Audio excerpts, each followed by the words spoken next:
I saw my daughter-in-law throw a suitcase into the lake. I never expected what was inside, or how long it would take me to understand what I had really seen. For weeks, everyone thought they knew the story. A young mother, a dark impulse, a miracle rescue. But some nights, truth does not arrive with sirens. It arrives with a whisper, years of denial, and a grandmother who finally decides to open her eyes. They say water remembers everything it touches. Rain, tears, spilled coffee from picnics, the laughter of children who outgrow the dock they used to leap from. Lakes are just patient witnesses, collecting every secret that falls into them and returning nothing but reflections. The lake behind my son's house had been watching us for years before that night. On postcards and phone calls, it was always described as a blessing. "You will love it, Mom," Daniel would say, his voice bright with that new money confidence. "It is peaceful. Perfect for Lily when she grows up. You can sit on the deck and boss us around with lemonade in your hand."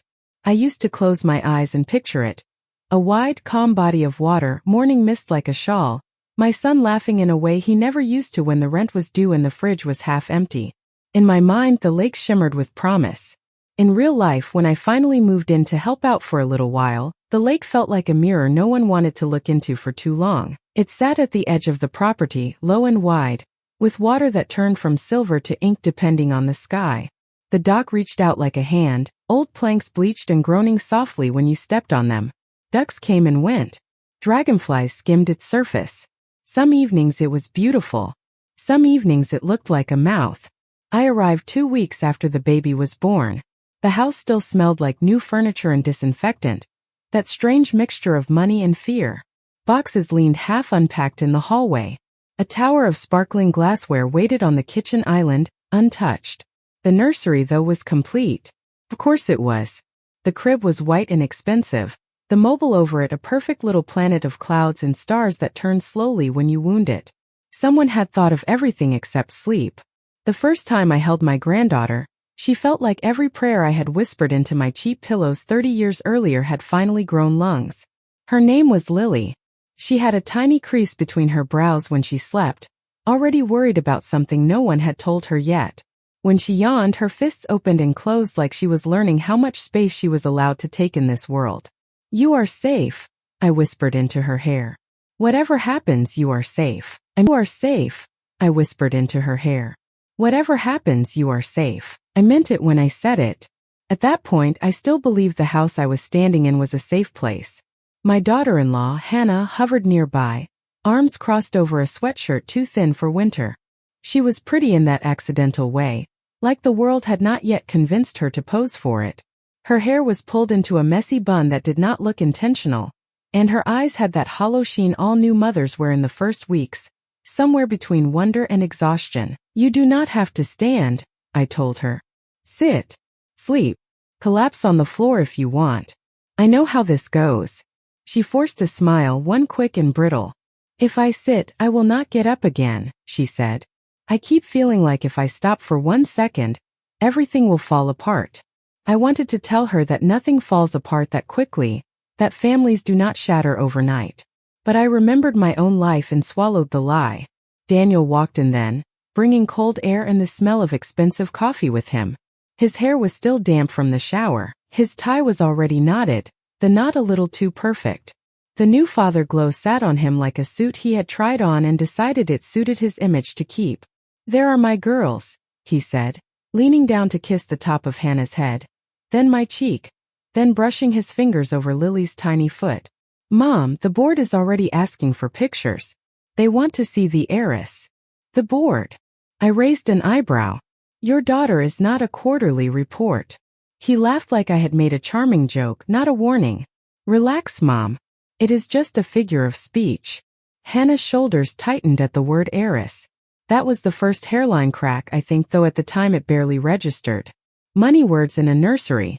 Over the next days, I settled into the rhythm that all grandmothers learn when they move in temporarily. I folded laundry that was not mine, washed bottles, made meals no one ate hot. I walked the house at strange hours, that old instinct ticking inside me, listening for cries, for shouting, for the silence that sometimes scares you more than noise. The lake and I became acquaintances. In the rare quiet moments, I would stand at the window above the sink and watch it shift under the sky. Daniel had placed the house so the back wall was mostly glass. It was meant to feel like you were always standing in a magazine spread. Sometimes it felt like being watched by a giant unblinking eye. Hannah did not go out to the dock much. Not like I expected her to. When I had pictured my son's little family here, I imagined a stroller on the deck, coffee mugs on the railing, the baby in a blanket basking in the soft sun. Instead, most days the curtains were half drawn. On the third evening, I stepped onto the deck and found Hannah standing by the railing, hugging herself, staring at the water. "You all right?" I asked. She startled like she had been caught doing something wrong. Then she laughed, a small paper-thin sound. "Fine. Just getting some air." Her eyes flicked toward the tree line, away from the road, away from the world. Her fingers dug into her own arms. "It is peaceful here," I said, more to fill the air than because I believed it. "Peaceful," she echoed. But the way she said it made peaceful, she echoed. But the way she said it made the word sound like a stranger in her mouth. It was easy at first to explain everything away. The way she kept checking the locks on the doors. The way she jumped when the doorbell rang, peering through the peephole twice before opening. The way she slept with the baby monitor pressed to her chest, even when the baby was in the bassinet right beside her. First time, Mom, I told myself. Hormones. Lack of sleep. Maybe anxiety. Nothing that will not pass. I had not yet learned that instinct and paranoia sometimes wear the same clothes until hindsight undresses them. Daniel was rarely home at the right times to see any of it. His world existed in a different time zone, one made of stock markets and calls that could not wait. He would leave before dawn, kissing the air above our heads, and come home after dark smelling like the inside of rented cars and conference rooms. When he was present, he was performatively present. Cameras out, baby held just right, grip firm but never too firm, smile wide enough for social media but not so wide it smeared his professionalism. "You are killing it," his friends would comment under the photos he posted. "Family man and boss. Goals." He would read them out loud, laughing, as if the screen were a mirror he believed more than the actual one in the hallway. I remember the first time I heard them argue. It was 10 days after I arrived. The house was quiet except for the whir of the dishwasher, and the muted rumble of some show playing in the living room that no one was really watching. I had just settled into the guest room bed when a sharp sound cracked through the wall. A mug on the kitchen counter hitting too hard. Voices low but tense. "You cannot keep doing this," Daniel hissed. "Every time my phone rings, you look like someone is about to break in."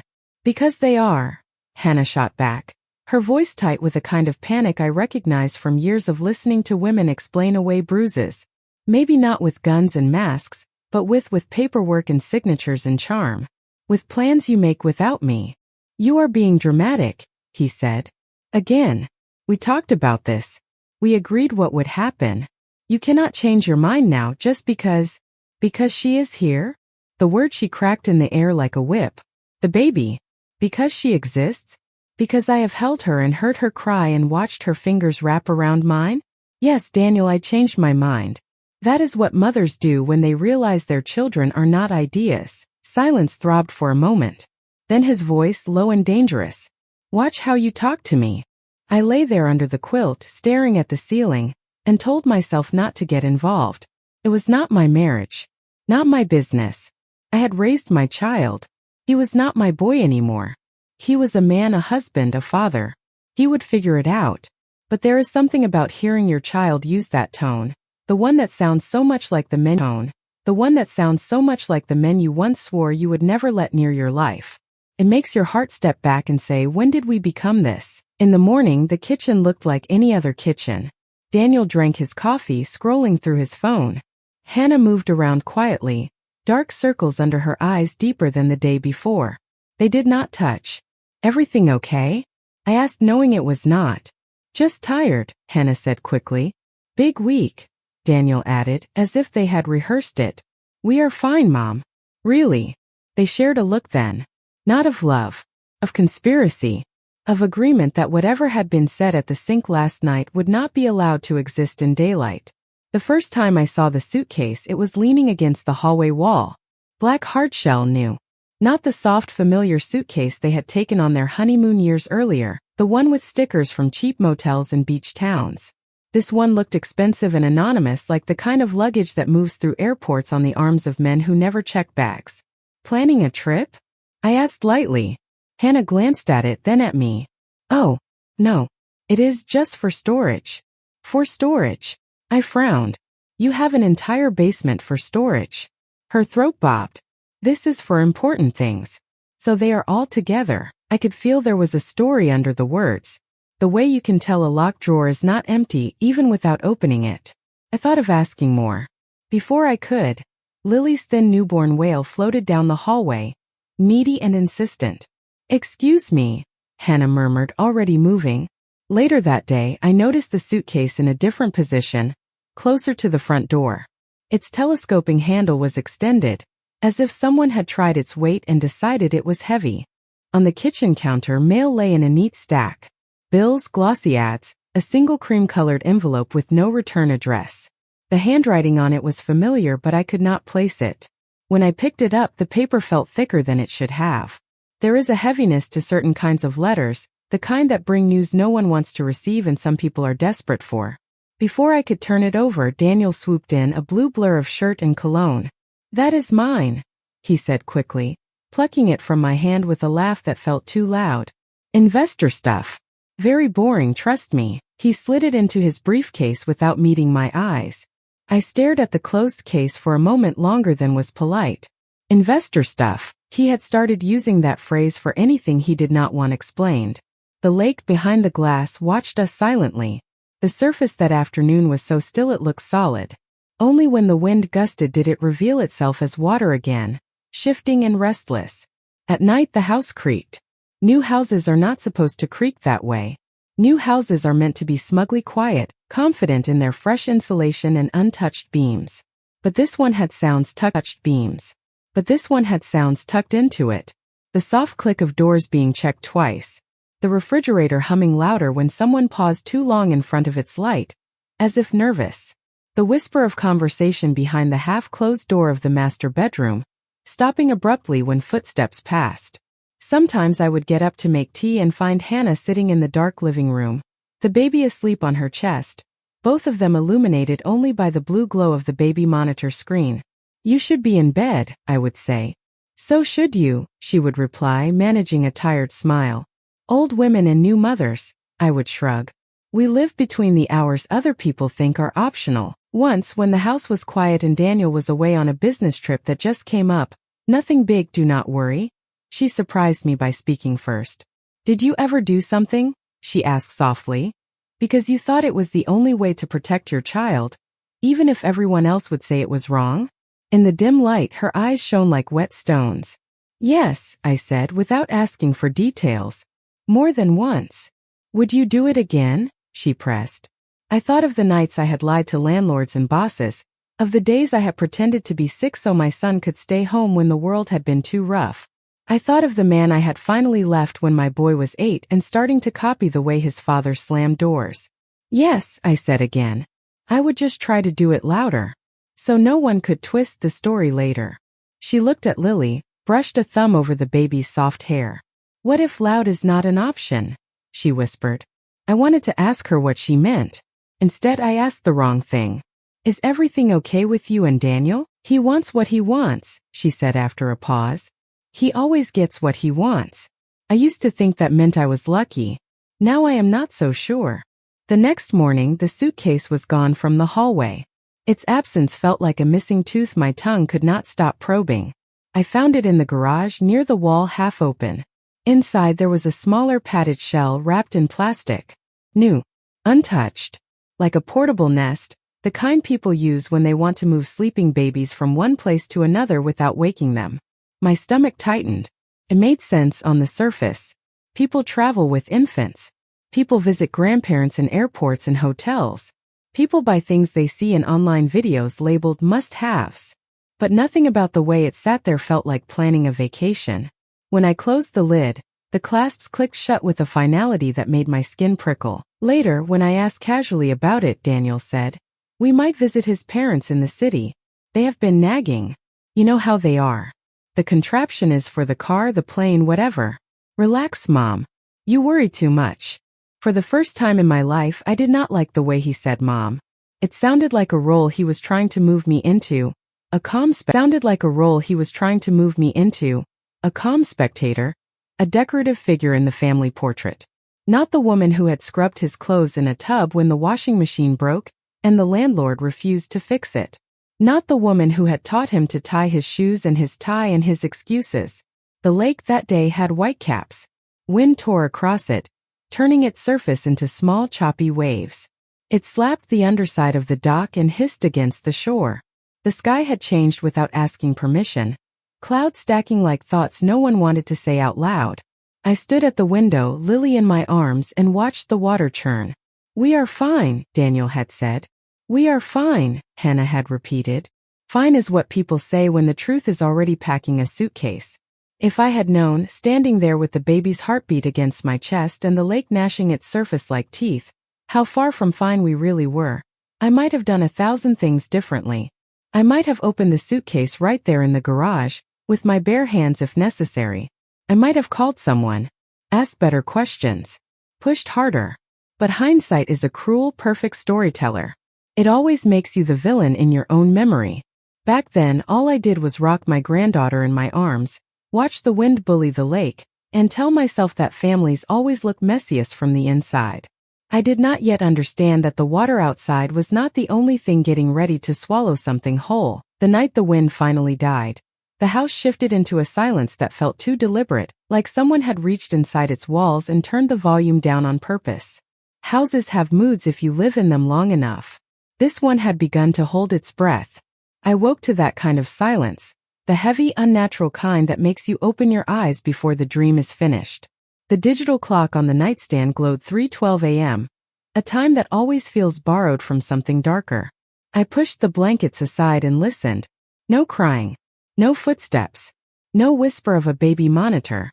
The quiet pressed against my ears like cotton. I stepped into the hallway, blinking against the dim light from the motion strip under the baseboards. The nursery door was cracked open. A ribbon of light slid through it, thin and hesitant. Inside, the rocking chair moved. Slowly. Back and forth. Back and forth. Empty. Just the air pushing it, I told myself. Just the draft from the vent. But something about it felt wrong, like a warning delivered in the language of furniture. The crib was neatly made. Too neatly. The blanket smoothed flat, the swaddle folded with corners aligned. The space where a baby should have been was untouched, cold. I reached into the crib anyway, as if my hands could conjure her. Nothing. The mattress felt like stone.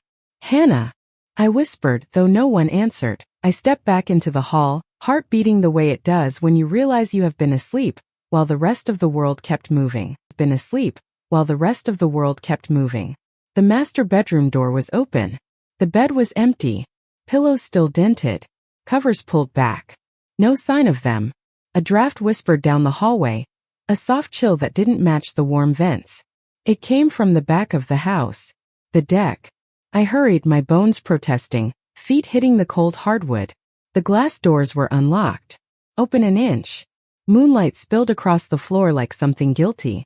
The lake was darker than I had ever seen it, a sheet of ink pulsing under the faint clouds. The dock stretched out like it had been waiting, and at the end of it, Hannah, bent over, arms moving. I froze, pressing a hand against the glass. First I thought she was alone, but then she lifted something, straining, wobbling slightly under the weight. The moon caught it just enough to show the hard shell glint.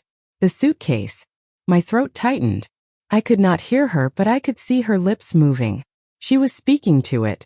No, speaking to whatever was inside. She knelt. Her body curled around the suitcase like a shield, like a prayer, like a confession. And then, with a breath that looked like a surrender, she picked it up. "No," I whispered. "No, no, no." She stepped to the edge. Her arms swung. The suitcase flew. It hit the water with a hollow, awful splash, the kind of sound that lodges itself inside your ribs and refuses to leave. The lake swallowed it quickly. By the time my mind caught up, by the time my legs remembered they could move, Hannah was gone. She didn't run. She didn't freeze. She just vanished into the shadows, the night, the trees, like the lake had taken her too. "Daniel!" I screamed as I ran, though I already knew he wouldn't wake. My feet slapped against the dock, the planks shuddering under each step. I reached the edge and dropped to my knees, scanning the surface. Ripples spread wide like a secret trying to escape its own guilt. There, a dark shape sinking. I jumped, cold like knives. Water closing over my head, filling my ears with a deafening nothing. I kicked blindly, pushing down, reaching through the murk. My lungs screamed. My eyes burned. My hand scraped something. A corner, a handle. I grabbed, kicked upward. The surface burst around me, sucking in air and lake and terror all at once. A pair of hands grabbed my arm, Mr. Wilson from next door. His robe trailing, flashlight clutched in one hand. Got you, pulling, hold on. Together we dragged the suitcase onto the dock. Its weight was monstrous, wrong, like it was holding more than just its contents. Call 911. I shouted. My voice cracked. Someone behind us cursed and ran. The zipper stuck, swollen from the water. My fingers slipped. I scraped them raw, trying to force it open. Come on, come on, come on. My breath tore in and out. Please, please. It gave. Inside was the padded case. I tore it open. A baby. Still. Too still. Lips pale. Skin cold. Eyes closed. My world collapsed into a pinpoint.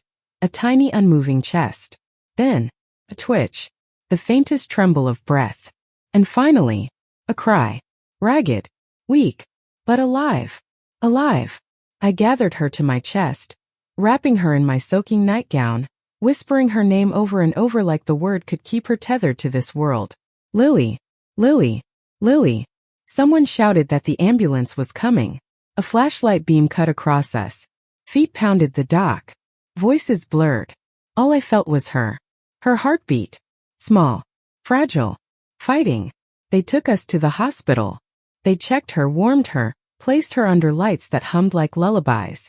They said she was lucky. Miraculously lucky. I sat beside her tiny incubator, hands still trembling, nightgown still damp, brain still replaying the suitcase hitting the water. Over and over. Like a punishment. Police came. Doctors asked questions. Nurses whispered in doorways. I answered everything they asked. Everything except the one thing I still couldn't make myself say out loud. I had just seen my daughter-in-law throw my granddaughter into a lake. But even in that first night, even before I knew what was coming, something about the scene would not settle right in my mind. Something in the way Hannah had held the suitcase before letting go. Something in her posture. Not hateful, not careless, but trembling with some truth I could not yet read. Still, the only story anyone would believe at that hour was the story I thought I had witnessed. A mother trying to get rid of her baby. A grandmother diving in to save her. A miracle. A near murder. A crime. By sunrise, the entire house, the entire lake, the entire world felt split cleanly in half. The life we thought we had before the splash and everything after. But none of us, not the police, not the doctors, not even me, had any idea that the real danger had never been in the water. It had been walking around the house all along. The morning after the lake incident arrived without softness. No sunrise glow. No gentle reminder that a new day had started. Just a hard gray light seeping through the hospital blinds, the kind of light that makes everything look colder than it is.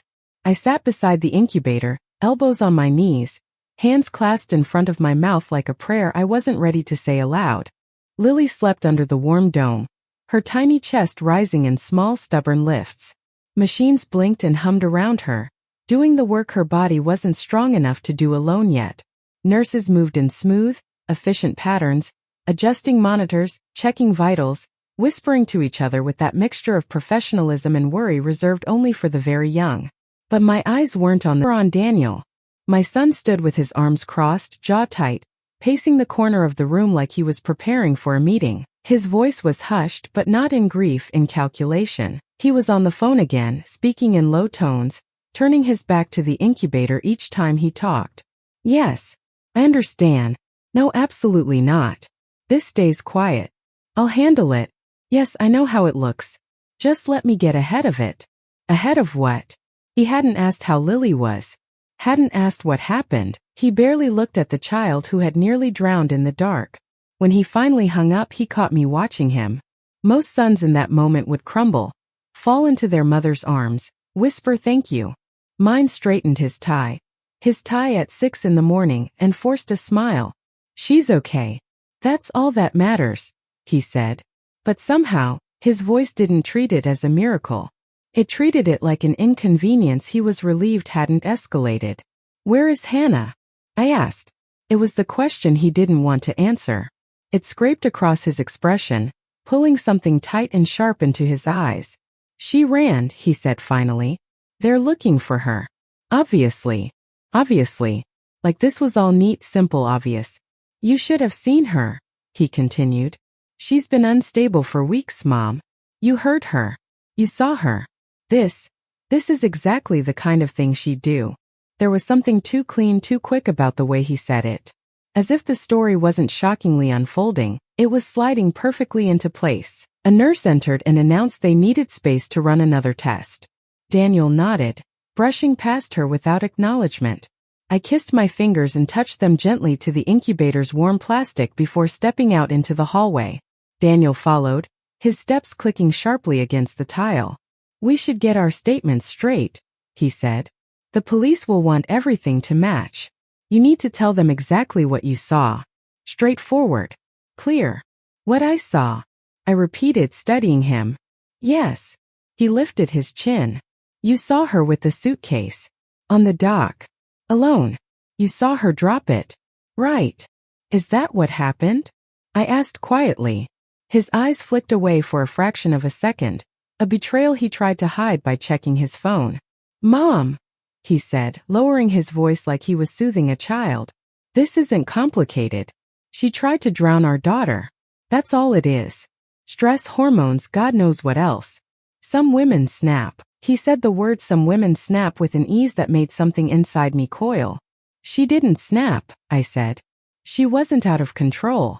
Daniel exhaled through his nose, long and annoyed, like he was speaking to an employee who couldn't grasp a simple concept. Mom, I know this is hard for you, but you need to accept it. She did this. She threw the suitcase. She left. There is nothing else to understand. There was a moment after that statement, a brief, delicate pause, where I felt an invisible line form between us. A line I had never imagined would exist between me and my child. He turned away before I could respond, heading toward the bank of elevators. Where are you going? I asked. Work, he said, as if it were obvious. I can't miss today. I'll come back later. He was gone before the elevator doors even finished closing. I stood in the hallway, the hospital buzzing around me, a grandmother with 1,000 questions and no one willing to hear them. The machines beeped softly from the room behind me, grounding me, reminding me that Lily was alive. Alive because I found her, alive because I jumped, alive because I had refused to freeze. If I hadn't woken, if I hadn't looked out the window, if I hadn't run, if I hadn't jumped, the thoughts circled, tightening around my ribs. A detective arrived just after 9, Detective Rowan, calm eyes, steady presence, notebook in hand. She pulled me aside gently, guiding me to a quiet consultation room. I know this is incredibly difficult, she began, but I need your account of last night clearly and in your own words. I recounted everything I remembered, the empty crib, the open door, the moonlit dock, the suitcase, the splash, the cold water swallowing us both. She wrote everything down with slow, careful strokes. And before last night, she asked, did you notice any signs of distress? From Hannah? Any behavior that made you concerned she might harm herself? Or the baby? Distress. Harm. Words with roots that stretch long and deep. Yes, I said, because it was true. But not in the way you think. She looked up. I continued slowly, choosing each word. She looked scared. Not angry. Not reckless. Scared. Of something. Or someone. Detective Rowan leaned back. Someone. I don't know, I said.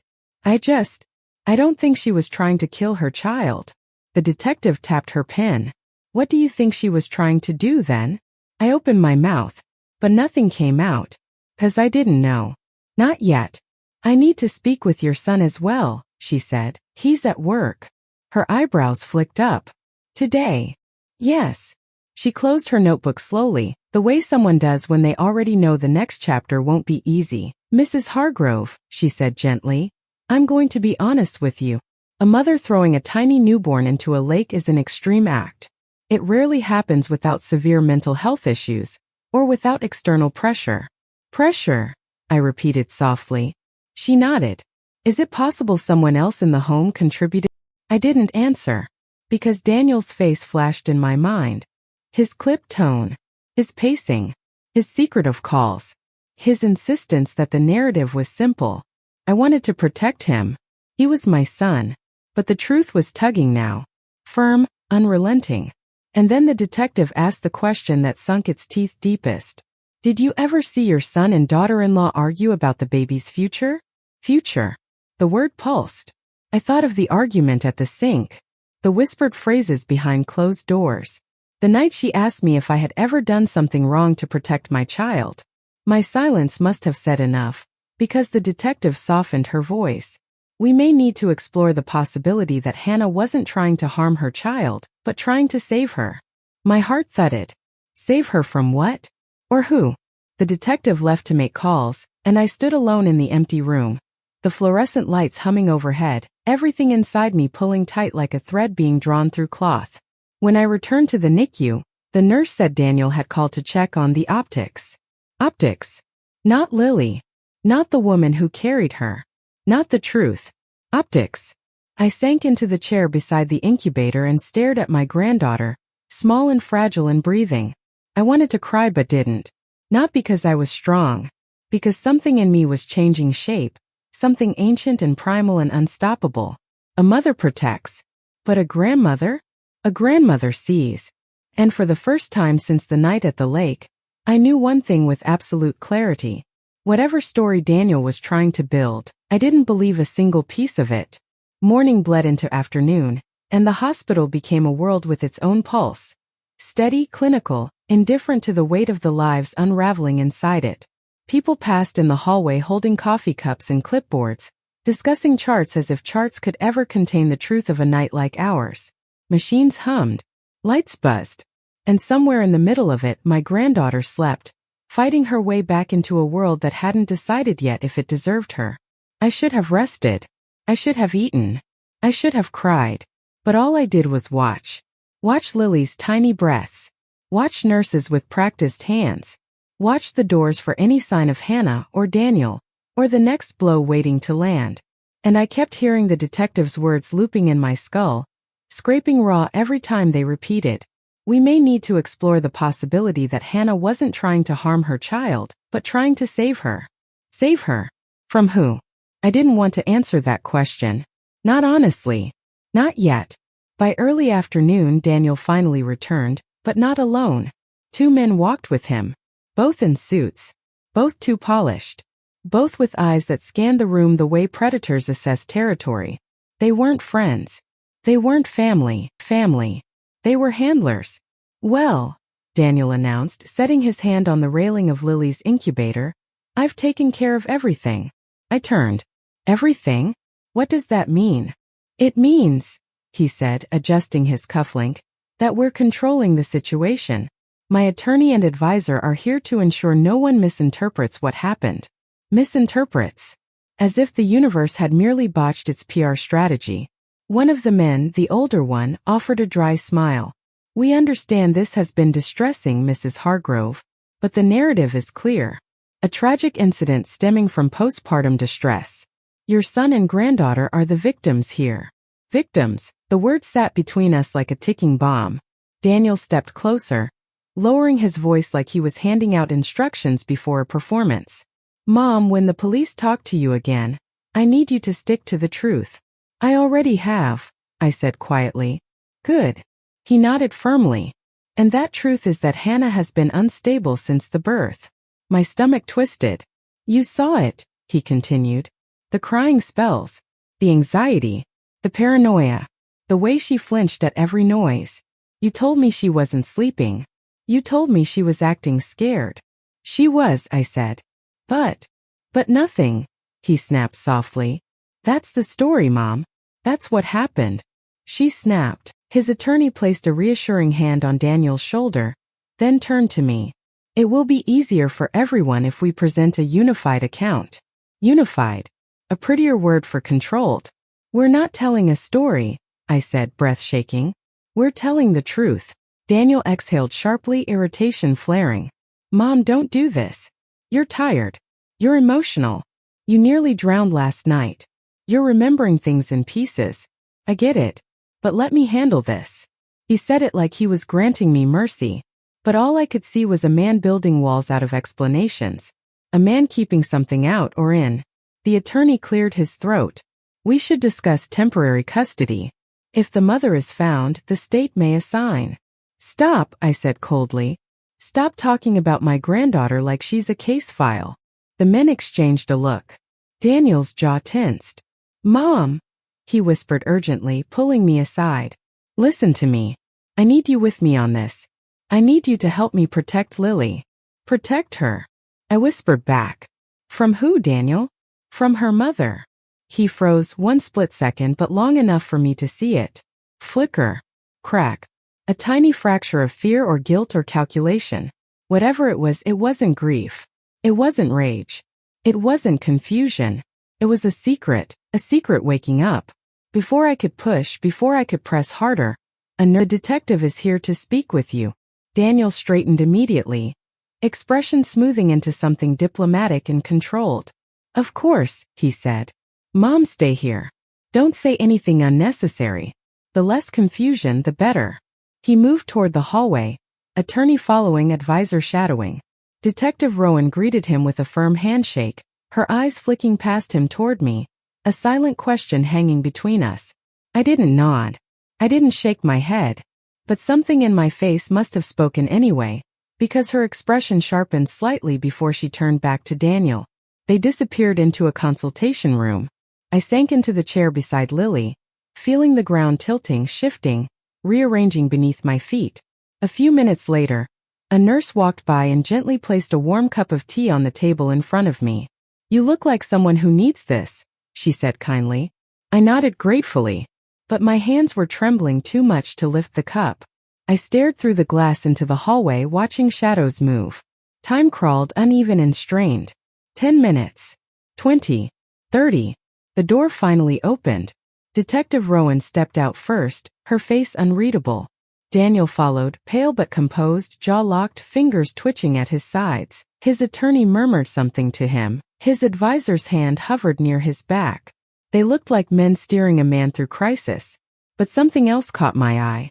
Something small. Something important. When Daniel saw me watching him, he blinked. And the corner of his eye twitched. A tiny, sharp, involuntary twitch. The same twitch I'd seen when he was 7 and tried to lie about breaking his teacher's vase. The same twitch I'd seen when he was 16 and insisted he hadn't been drinking. The same twitch I saw 3 nights ago when I asked who was on his phone. He approached me, mask sliding quickly back into place. Everything's fine, he said. But his eye twitched again. And again. Detective Rowan stepped between us slightly, subtle but intentional.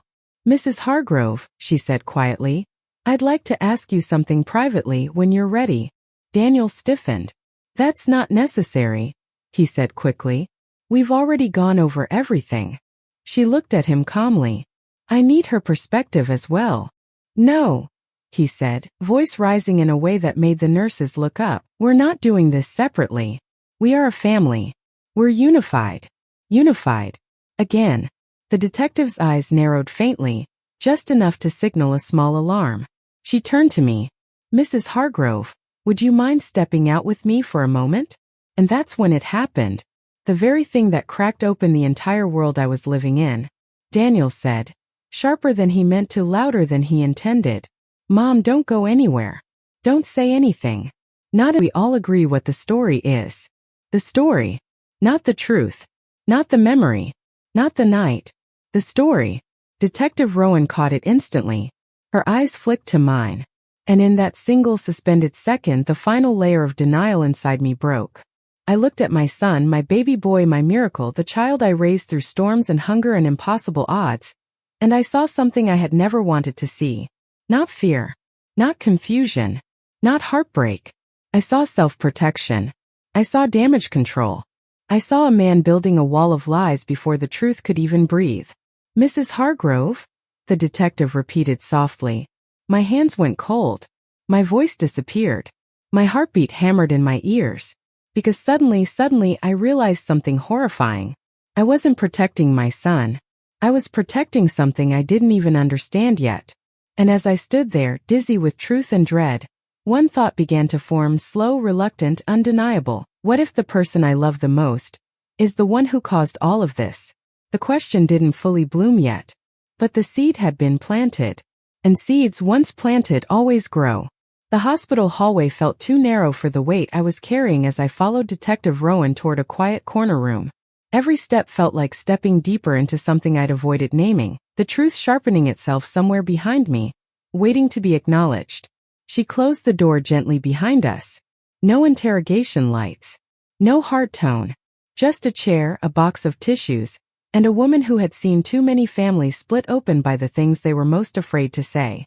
"Mrs. Hargrove," she began softly, "I'm not here to accuse anyone. I just want to understand what you saw, what you've been seeing, and what your instincts are telling you." Instincts. The word hung in the air like a permission slip I hadn't trusted myself to sign. "I think," my voice trailed. "I think I don't know what I think anymore." "That's normal," she said. "Trauma distorts memory.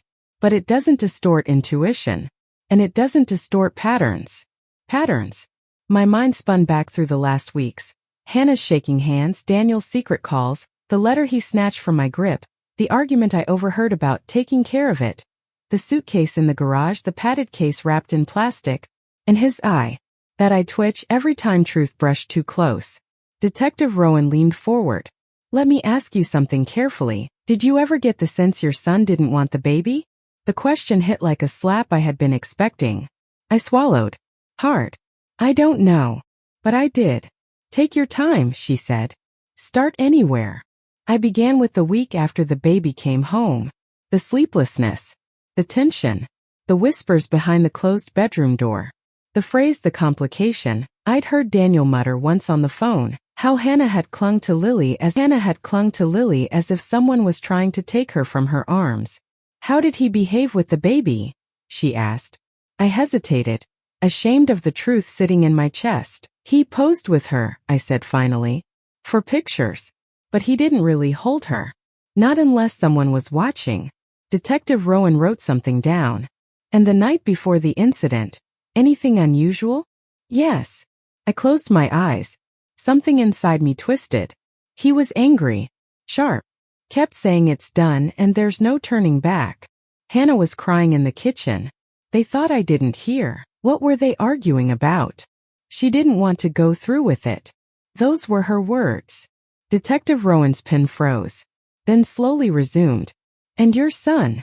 He said she had to, because it was already arranged." Arranged. Arranged. The word gnawed at the inside of my skull. Detective Rowan exhaled slowly. "Mrs. Hargrove, I'm going to ask a very direct question, and I want you to answer with the first truth that rises in you." My chest tightened. "Okay, do you believe your daughter-in-law threw that suitcase with the intent to kill her child?" I didn't speak, because the answer rose fast and clear, like something that had been waiting at the bottom of the lake for me to retrieve it. "No," I whispered. Then louder, "No, I don't." "Why not?" "Because..." I searched for the right thread, tugging at it until it unraveled cleanly. "Because she didn't look angry or reckless. She looked terrified, like she was doing the worst thing she could imagine, because something worse was behind her." Detective Rowan's expression didn't change sharply, but something in her eyes shifted, recognition, maybe relief that someone else was finally seeing the shape of the story she had suspected. "And your son," she asked. "Has he said anything that felt rehearsed or controlled?" A bitter laugh escaped me. "Everything he says feels rehearsed. And when you told him you didn't think she was trying to kill Lily, what did he do?" I remembered the way his jaw tightened, the flash of alarm in his eyes, the immediate pivot into controlling the narrative. "He said I was tired, confused, that I needed to stick to the story." "His story," she corrected. "Yes." My throat felt dry. Detective Rowan folded her hands on the table. "Mrs. Hargrove, we have reason to believe that what happened last night was not an attempted homicide." I sat straighter, breath catching. "We think it may have been an attempted rescue." Rescue. The word hit me like a pulse of electricity, painful, illuminating, undeniable. She was trying to hide the baby, the detective continued quietly. To buy time. To mislead someone who was following her. Someone who wanted the child gone. Gone. Not adopted. Not surrendered. Gone. The wall. We don't know who that someone is yet, Rowan said. But it's very possible she was trying to protect her child from someone inside the home. My heartbeat became a drum. Someone inside the home. Daniel. My son. My breath shook. I know this is hard to hear, she added. But I've seen enough cases to tell you this. What you witnessed on that dock. The way she knelt, the way she held the suitcase. That wasn't violence, Mrs. Hargrove. She paused. That was grief. That was fear. That was desperation. Tears burned the edges of my vision. Because I had seen it too. I just hadn't understood the language of it yet. And one more thing, the detective added. When a parent throws something into water in panic, they don't cradle it first. My hand flew to my mouth. I remembered the scene vividly. How Hannah had held the suitcase like it contained her heart. How she whispered to it. How she tucked Lily into the padded case with care, not cruelty. Detective Rowan lowered her voice. I don't think she was discarding the baby, Mrs. Hargrove. A beat. I think she was protecting her from whoever she was running from. The room spun in slow circles. Does that make sense to you? She asked. I let out a broken, trembling breath. Yes, I whispered. Oh God, yes. I pressed my knuckles to my lips to keep from sobbing. Because now, with horrifying clarity, the night was rearranging itself in my mind. Her shaking hands. Her questions about doing the wrong thing for the right reason. Her fear of paperwork. Her whisper about not having the option to be loud. The suitcase hadn't been a grave. It had been a decoy.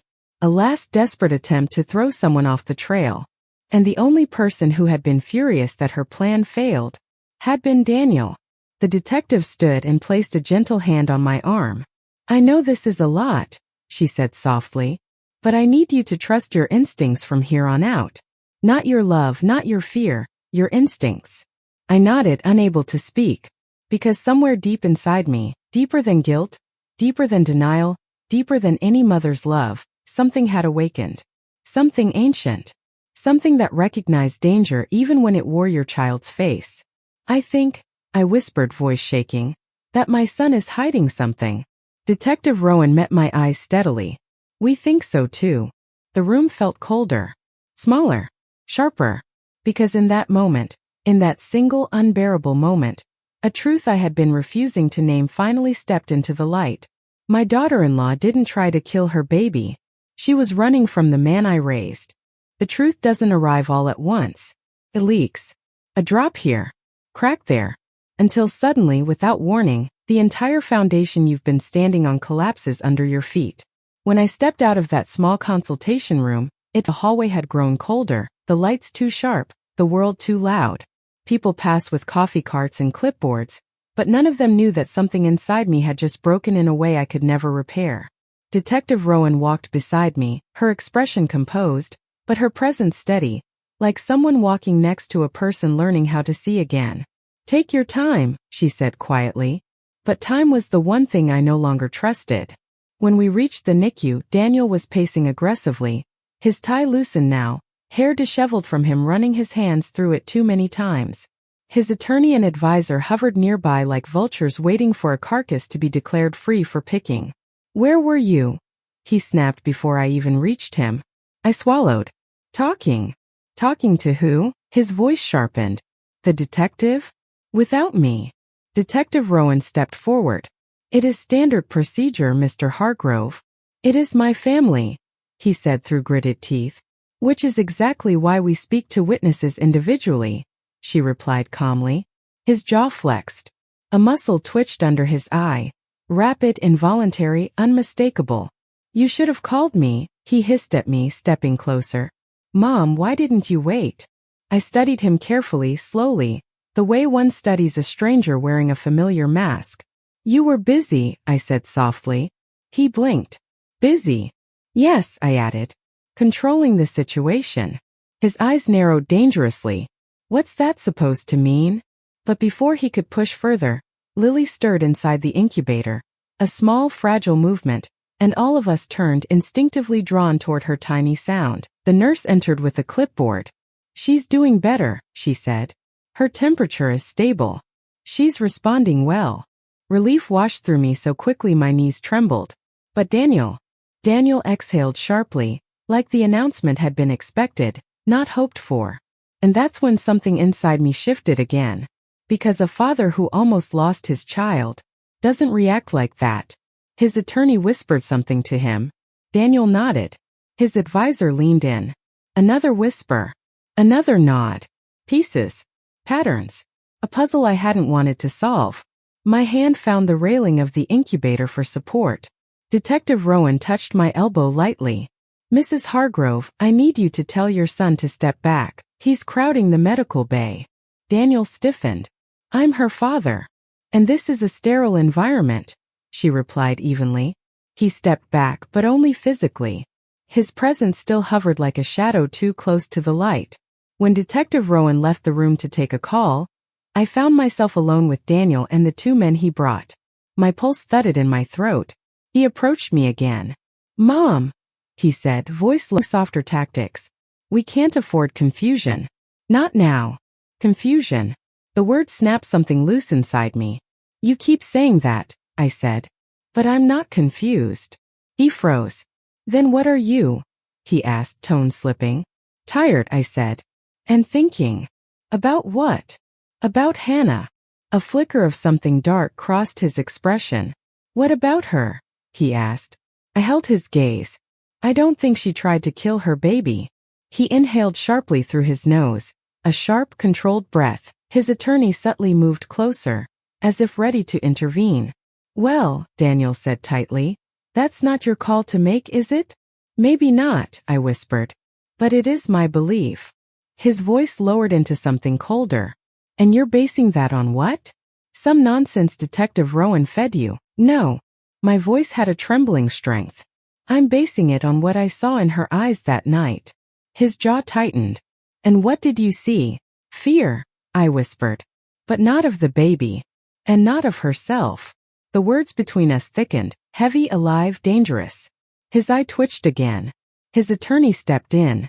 "Mr. Hargrove, let's take a breather." "No," Daniel snapped. I flinched. Not because he was loud, but because he sounded like someone I didn't recognize. "We are not rewriting what happened," he said, pointing a finger sharply, almost jabbing the air between us. "She threw the baby into the lake. End of story. End of story. End of story." The repetition echoed like a ritual he needed me to participate in. "You want it to be the end," I said softly. "But I don't think it is." He stepped closer, voice dropping into a tone he'd never used with me before. "Mom, don't make this harder than it needs to be. Make this as if this were a performance." Something inside me broke, not out of fear but out of recognition. He wasn't pleading. He was warning. And that terrified me more than anything I'd seen so far. I stepped back, nearly bumping into the incubator, my breath shaking. "I need air," I whispered. Without waiting for a response, I left the room, the doors swinging slowly behind me. The hallway outside the NICU was quiet, a stark contrast to the storm brewing inside me. I leaned against the wall, pressing the heel of my palm to my chest as if that could slow my racing heart. I had never feared my son. Not once. Not even on the worst days of his rebellious teenage years. But now I wasn't sure what I was standing in front of. He arrived beside me seconds later, softer mask back on, the temper tucked away like a weapon holstered too fast. "Mom," he said, voice dripping concern. "Are you okay? You look pale." I turned to him slowly. He placed a hand on my shoulder. That touch, now it felt like pressure. Guiding. Steering. Controlling. "I think," I said slowly, "that you should go home." He blinked. Hard. "What? Why?" His voice sharpened. "I'm not leaving my daughter." "Just for a few hours," I whispered. "Rest. Shower. Think clearly." "I am thinking clearly," he said. His fingers tightened around my shoulder, too tight. I carefully lifted his hand off me. "Daniel," I said softly, "you're not the one who saved her last night." His jaw clenched. Before he could speak, Detective Rowan reappeared at the end of the hall. She watched the two of us, Daniel rigid with barely contained irritation, me steadying myself against the wall. She approached slowly, eyes scanning his posture, my face, the invisible space between us. "Everything all right here?" she asked deliberately. Daniel forced a smile. "Fine. Just talking with my mom." But the detective wasn't looking at him anymore. She was looking at me. Her eyes asked a question. "Are you safe?"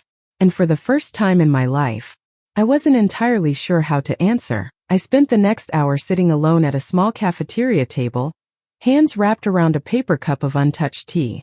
The hum of conversations around me blurred into static.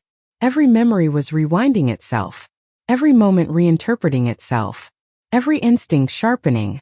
By the time I walked back to the NICU, something was different in me. I wasn't just a grandmother anymore. I wasn't just a mother.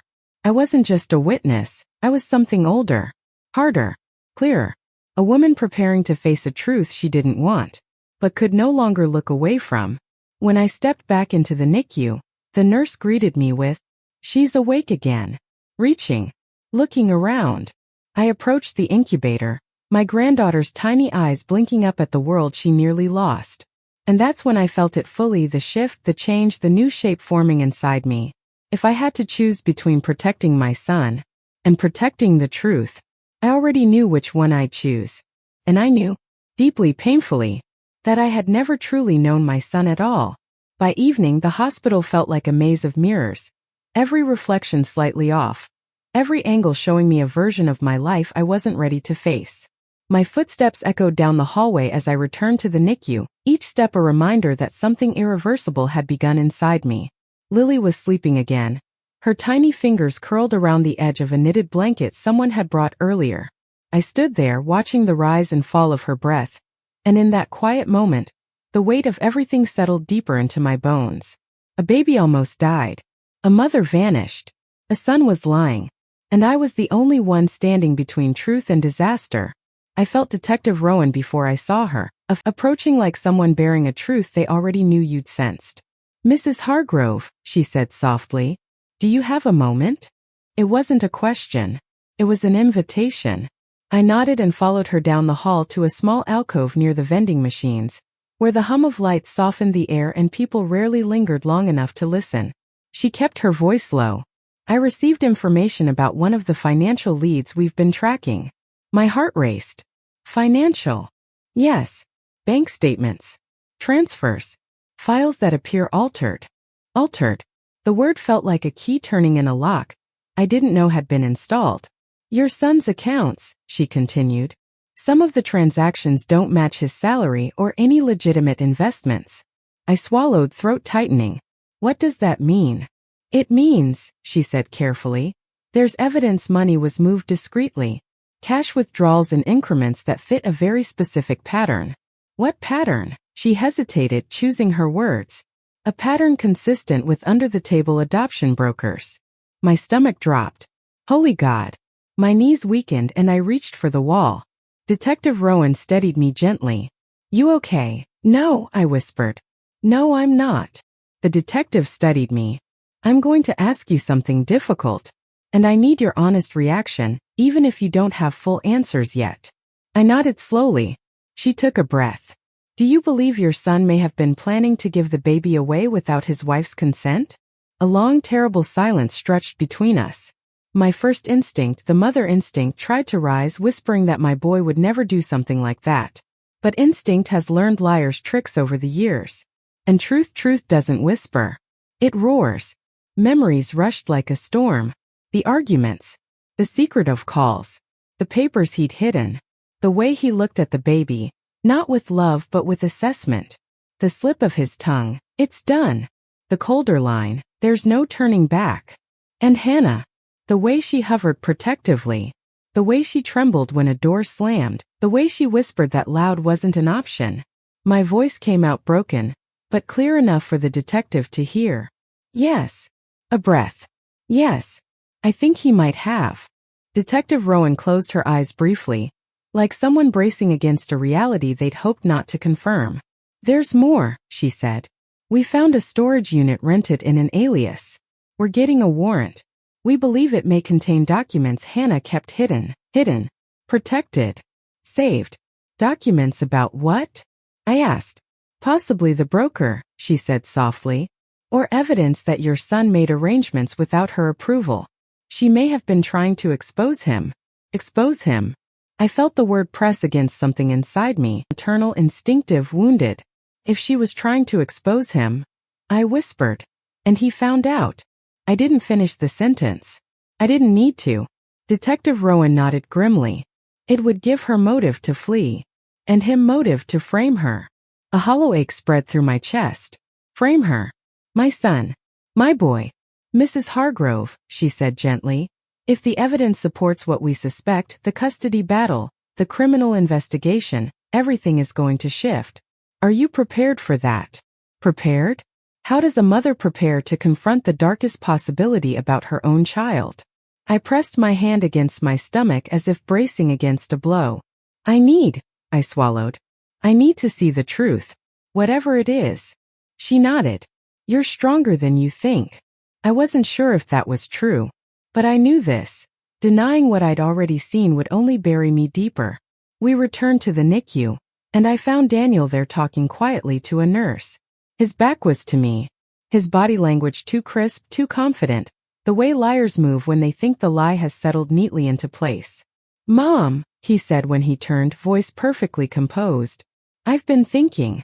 Maybe you should go home for a few hours. No, I said immediately. He blinked, surprised by my firmness. Mom, you look exhausted. Maybe, I said. But I'm not leaving Lily. His jaw tightened, almost imperceptibly, but enough for me to feel it. Mom, he said again, softer but not gentler. Let me take care of things. You're overwrought. You almost drowned. You're mixing things up. Mixing things up. It was the second time he'd used that phrase on me today. I'm not mixing anything up, I said quietly. He stepped closer. Then what are you thinking? I met his eyes, the eyes I gave him, the ones that used to look at me with innocence and trust. Now they carried something else. Something he didn't want me to identify. What am I thinking? I repeated softly. I'm thinking Hannah wasn't running from her baby. His expression froze. Just for a second, but I saw it. A flash of panic. A tremor of fear. A crack in the mask. She was running, I continued. From something else. Daniel's throat bobbed as he swallowed. Running from what? He asked, voice too controlled. I held his gaze. From whoever wanted to take her child away. His breathing hitched. And that was when it happened. A small sound, tiny, accidental, escaped him. Not a gasp. Not a cry. A click. The sound a person makes when they grind their teeth in panic. His attorney, hovering nearby, stepped forward immediately. Let's take a walk, Daniel. No, Daniel said sharply, cutting him off. I'm not leaving. His voice had risen, slipping. Because he could feel it, the ground shifting under him. The truth rising from the lake's dark bottom, dripping and undeniable. So I took one more step toward the line between us. A line he had drawn, a line I was finally willing to cross. Daniel, I whispered. What did you do? Silence. The longest silence of my life. His eyes darted once toward the incubator, then toward me, then toward the hallway where Detective Rowan was standing, watching us closely. And his silence was an answer. A horrifying, hollow, shattering answer. I felt my heart crack cleanly in half. Not because he denied it, but because he didn't. And in that broken, echoing moment, I realized the truth fully. My daughter-in-law hadn't tried to harm my granddaughter. She had tried to save her. But from who? Not the world. Not a stranger. Not a misfortune. But from my son. The one person she should have been able to trust. And I knew then, with a grief I didn't think my body could hold, that Act 8 would not be about uncovering the truth. It would be about facing it. There is a sound the heart makes when it begins to accept a truth it never wanted. A slow, splintering ache, like ice cracking under your feet. It doesn't shatter all at once. It fractures inch by inch until the whole world beneath you gives way. That was the sound inside me as the hospital evening deepened, as the fluorescent lights hummed overhead, and as the truth about my son, the boy I raised, the man standing before me, finally revealed its shape. Daniel stood rigid, jaw clenched, eyes cold with calculation, not fear, not remorse. Calculation. The silence between us had teeth. His attorney cleared his throat, stepping forward. Mrs. Hargrove, emotions are running high. Let's all take a break. No, I said quietly. No breaks. Daniel's eyes flicked toward me, an electric flash of warning. But this time I didn't step back. This time I stepped closer. Where is Hannah? I asked him. His face went blank, the practiced blank of a man trained to hide everything. We don't know, he said. That's not what I asked. His nostrils flared barely, but enough to confirm I was striking the right door with the right key. Mom, he said carefully, this is not the time for suspicion. This is the time for unity. Unity. A word he kept forcing into the cracks of every conversation. Unity, I repeated, my voice shaking. Or control. His eyes sharpened. Watch your tone, he said under his breath. Detective Rowan stepped closer, arms crossed, observing everything like a surgeon watching the heartbeat before making an incision. This isn't a family dispute anymore, she said calmly. There are legal concerns. Safety concerns. Daniel stiffened. Safety? For who? For the baby, and for anyone who may be in danger. The implication hung heavy in the air. His attorney jumped in. Detective, unless you have charges to file. We're gathering evidence, she said. A lot of it. The attorney gestured sharply. Then we're done here. Daniel turned to leave. I blocked him. He stopped inches from me, shock flickering across his face. I had never stood in his way before. Not physically. Not morally. Not as a mother. He tried to step around me. I stepped again. Move, he hissed softly. No, I whispered. He stared at me, the longest, coldest look he had ever given me. The kind that strips warmth from the air. You're making a mistake, he said through clenched teeth. I have made many, I answered. But this isn't one of them. His jaw flexed. A muscle pulsed at his temple. And then, quietly, venomously, you think you know what she was doing. You don't. My breath caught. Then tell me, I whispered. Tell me why she did it. Silence. Then something cracked, not in him but in his facade. A tiny shift, quick and sharp, like a shadow losing its balance. She wasn't supposed to run, he muttered, so quietly I almost didn't hear it. My knees weakened. Detective Rowan went still beside me. Supposed to. I echoed. His attorney stepped in hurriedly. Daniel. No, I said sharply, lifting a hand. Let him finish. Daniel's eyes burned into mine.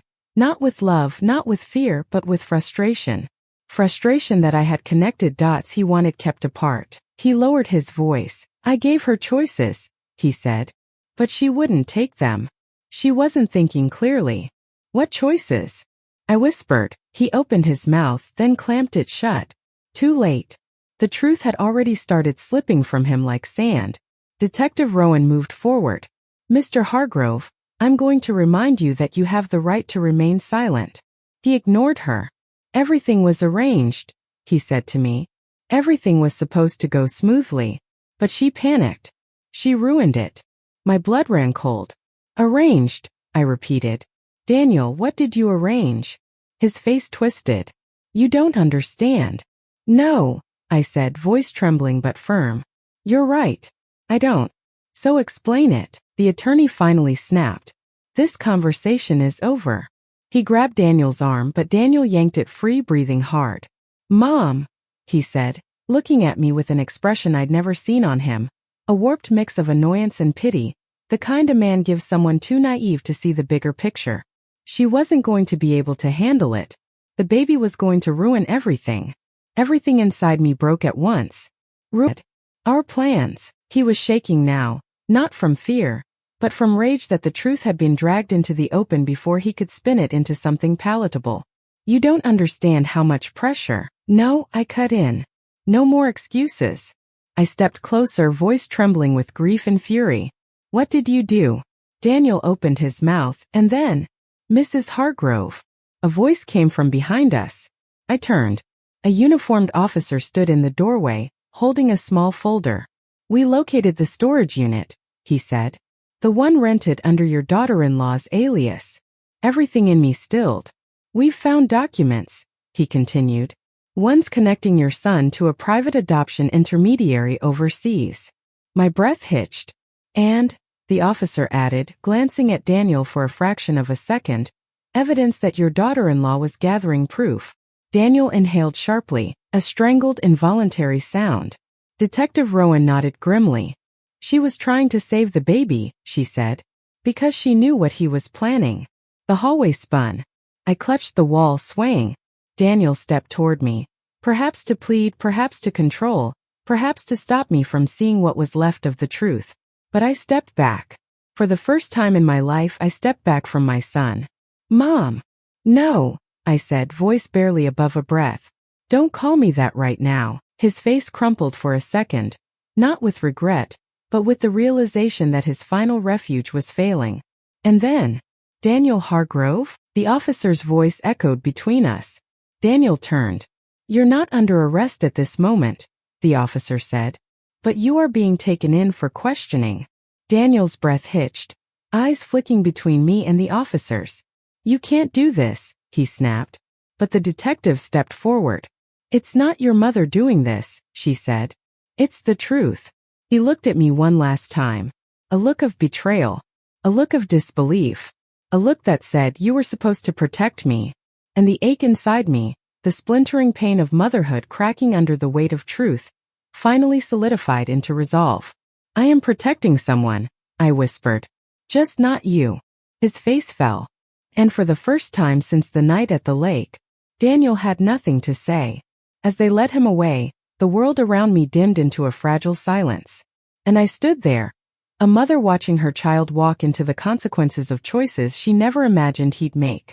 But beneath the grief, beneath the devastation, beneath the ruin of everything I thought I knew, a single quiet truth began to rise.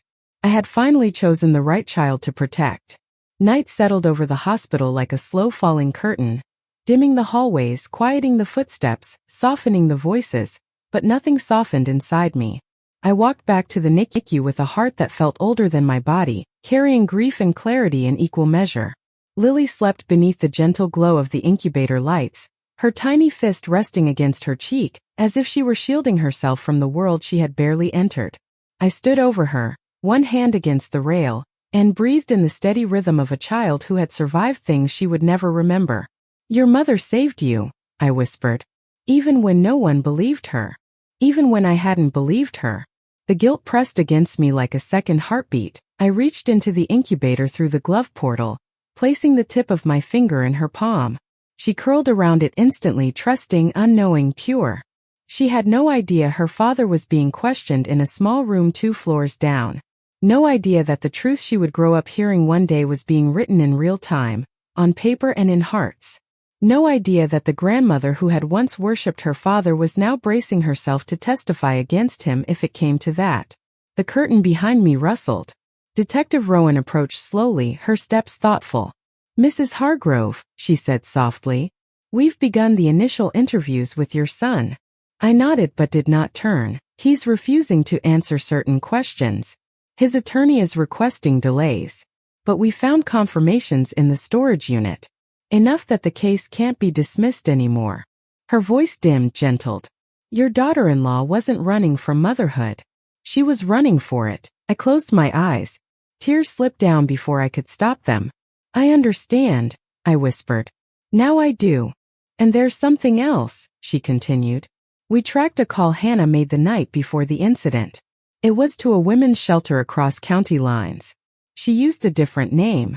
Hope, sharp and painful, shot through me. "You think she's alive?" I whispered. "We think she made it to safety," Rowan said. "We're trying to confirm her location now. She may be waiting until she knows the baby is safe. Waiting. Watching. Loving from a distance because distance was the only safe place left." I exhaled shakily. "The kind of breath you don't realize you've been holding for days. She might come back," Rowan added softly. "Once she knows the threat is gone." I finally turned toward her, the question trembling inside me. "And if her husband is the threat?" Rowan didn't flinch. "Then the law will deal with him. And she'll deal with her future." I nodded slowly, swallowing the grief thickening in my throat. "Can I see him?" I whispered. Rowan hesitated. Are you sure? No. But also yes. I followed her down the corridor, the sound of my footsteps echoing like they belonged to someone else. She opened a small interview room door. Daniel sat at the metal table, wrists free but posture tense, hands clasped too tightly. His attorney stood near the wall, arms crossed. He looked up when I entered. And for one brief, terrible moment, I saw my little boy again, the one who used to cling to my leg at kindergarten drop-off, the one who used to cry when he scraped his knee, the one who used to whisper, "Don't go, Mommy," when I had to leave extra shifts. But that moment passed. What sat before me now was a man who had arranged his life around the illusion of control, and when that illusion shattered, he reached for desperation instead of truth. "Mom," he breathed, voice trembling for the first time. "Please, please don't believe them. You know me." I stood still. "No," I said softly. "I thought I did." He pushed back from the chair. The attorney stepped forward. "Daniel." "No," my son snapped. He looked at me, eyes burning. "Mom, I did everything for us. Everything for our future. I couldn't let her ruin it." I felt my heart tear cleanly down the center. Not because of the words, but because of the conviction behind them. He wasn't lying now. He believed it. "You were going to give your daughter away?" I whispered. "For the right price," he said before catching himself, before the attorney could stop him, before silence swallowed the confession like a wound. He turned pale. The attorney cursed under his breath. Detective Rowan wrote something down. And I stepped back. My hand covered my mouth as if holding in a scream, but no sound came. Just breath. Broken breath. I had seen many things in my life. Hunger, heartbreak, violence, sacrifice. But nothing could have prepared me for the moment my only child confessed the most unforgivable truth. He was willing to make his daughter disappear. Not because he didn't love her, but because she was inconvenient. He reached for me across the table. "Mom, please." I stepped away. "No," I whispered. "Don't touch me." His face collapsed. His chest heaved. For the first time since the lake, he looked small. Very small. "Mom," he choked. "I'm still your son." I felt my voice gather like a storm inside me, quiet, ancient, unshakable. "No," I said. "You're not the boy I raised." His face twisted. Anger, disbelief, desperation, all fighting for space. "This is your fault," he spat suddenly. "You filled her head with fear. You made her doubt me. You." "No," I said again, louder this time. "She ran because she was in danger. From you. And I helped save her baby from drowning. But I couldn't save you from yourself." Silence dropped between us like a judge's gavel. He slumped back, eyes burning with something I couldn't name. Not regret, not yet, but the first sting of consequences settling around him. I turned away. Some children you must walk beside. Some you must fight for. And some you must walk away from to save the innocent left behind. As I reached the door, I whispered one last truth. She was the only one fighting for that child. And I'm done fighting against the truth. The door shut behind me with a quiet click. It sounded like an ending, but also a beginning. When I returned to the NICU, Lily was awake again, tiny eyes searching the world like it was new, which in a way it was. The nurse smiled. "She's been calmer," she said. "Like she knows things are changing." I sat beside her and placed my finger near her palm again. She gripped it immediately, fiercely, like a promise. Outside, the moon rose high over the hospital, bright and unblinking. The same moon that had watched the lake that night. The same moon that had illuminated a desperate mother on a dock. The same moon that now witnessed the first fragile threads of a new truth weaving themselves into our lives. Somewhere out there, Hannah was waiting. And now that the danger was breaking open, maybe, just maybe, she'd come back. I leaned closer to Lily, whispering into the warm air of her small world. "You're safe now," I said. "I won't let you out of my arms again. Not for anything. Not for anyone." Inside me, something old and fierce awakened completely. Not the mother, but the protector, the keeper of truth, the shield between past and future. The woman who finally chose the right side of the story, even though it cost her everything she had ever loved. And as Lily drifted back to sleep, the final realization settled over me like a truth the lake had tried to whisper the night everything began. Sometimes the greatest act of love is choosing the child who needs you most, even if that choice breaks your heart in half.